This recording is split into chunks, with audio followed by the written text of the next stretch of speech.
नमस्कार। आज हम एक बहुत ही दिलचस्प और जानी पहचानी कहानी के अंदर झांकने वाले हैं, जिसका नाम है धोखे का बोझ। ये सिर्फ बच्चों की कहानी नहीं है, बल्कि ये चालाकी और असली समझदारी के बीच की एक जबरदस्त टक्कर है। तो सवाल एकदम सीधा है। एक तरफ है एक चालाक गधा जो काम से बचने का हर तरीका ढूंढता है, और दूसरी तरफ है एक सब्र वाला समझदार किसान।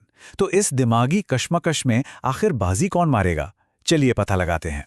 तो कहानी की शुरुआत होती है इसके दो मुख्य किरदारों से। एक है हमारा मेहनती किसान और दूसरा है उसका साथी, एक बहुत ही आलसी गधा। तो मिलिए, ये है रामू, गांव का एक सीधा साधा किसान, और ये है उसका गधा, जिसका नाम ही उसकी पहचान बन गया था, आलसी। जैसा कि नाम से ही पता चलता है, उसे मेहनत करना बिल्कुल पसंद नहीं था, और वो हमेशा काम से बचने के नए नए बहाने खोजता रहता था। और बस यहीं से कहानी की असली दिक्कत शुरू होती है। गधे का आलस किसान रामू के लिए एक रोज की चुनौती बन गया था। ये हर रोज का एक संघर्ष था कि काम कैसे पूरा करवाया जाए। लेकिन फिर कहानी में एक नया मोड़ आता है। गधे को लगता है कि उसने अपनी इस रोज की मुश्किल का एक बड़ा ही शानदार तोड़, एक तरह का लाइफ हैक ढूंढ लिया है। तो हुआ यूं कि एक दिन किसान रामू ने बाजार ले जाने के लिए गधे की पीठ पर नमक की एक बोरी लाद दी।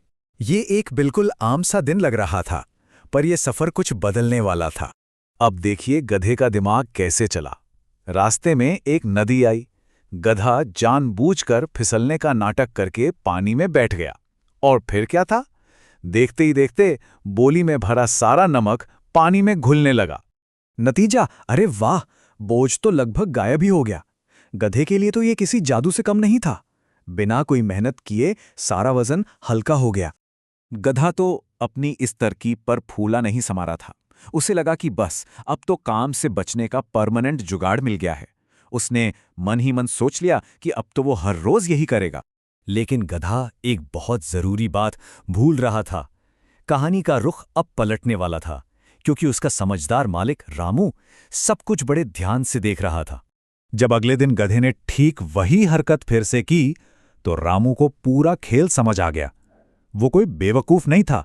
वो जान गया था कि ये कोई हादसा नहीं, बल्कि उसके आलसी गधे की सोची समझी चालाकी है। तो अब सबसे बड़ा सवाल ये था कि रामू अब करेगा क्या? क्या वो गधे को डांटेगा, उसे मारेगा, या फिर कोई और ही तरीका अपनाएगा? और यहीं पर किसान की समझदारी काम आई।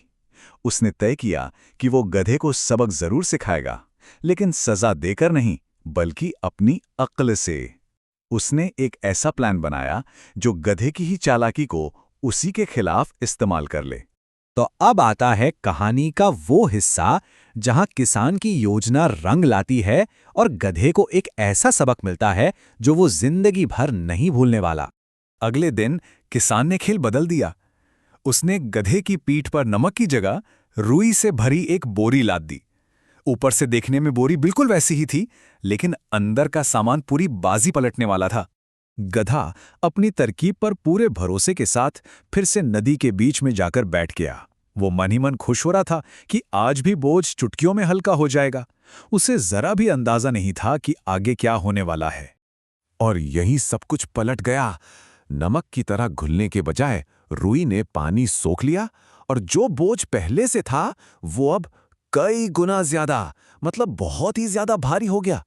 गधे के तो होश ही उड़ गए। उस पानी से तरबतर भारी बोझ के नीचे दबे हुए गधे को आखिरकार अपनी गलती का एहसास हुआ। और यहीं से हमें मिलती है कहानी की सबसे बड़ी सीख, मेहनत का असली मोल। उस बेचारे गधे के लिए उस भारी बोरी के साथ खड़ा होना भी मुश्किल हो गया था।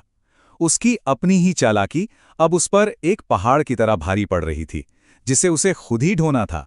तो इस पूरी कहानी का निचोड़ क्या है? आलस्य का फल। मतलब मेहनत से बचने के लिए जो हम शॉर्टकट या आसान रास्ते अपनाते हैं ना, वो आगे चलकर अक्सर एक बड़ी मुसीबत बन जाते हैं। उस दिन के बाद गधे को वो सबक अच्छी तरह याद रहा। उसने शॉर्टकट लेना छोड़ दिया और समझ गया कि मेहनत से जी चुराने में कोई भलाई नहीं है। वो फिर से लगन से अपना काम करने लगा। और आखिर में एक सवाल सबके लिए, क्या हर चालाकी को बुद्धिमानी कहा जा सकता है? ये कहानी हमें यही सिखाती है कि असली समझदारी शॉर्टकट खोजने में नहीं, बल्कि मेहनत के महत्व को पहचानने में है। इस पर सोचिएगा जरूर।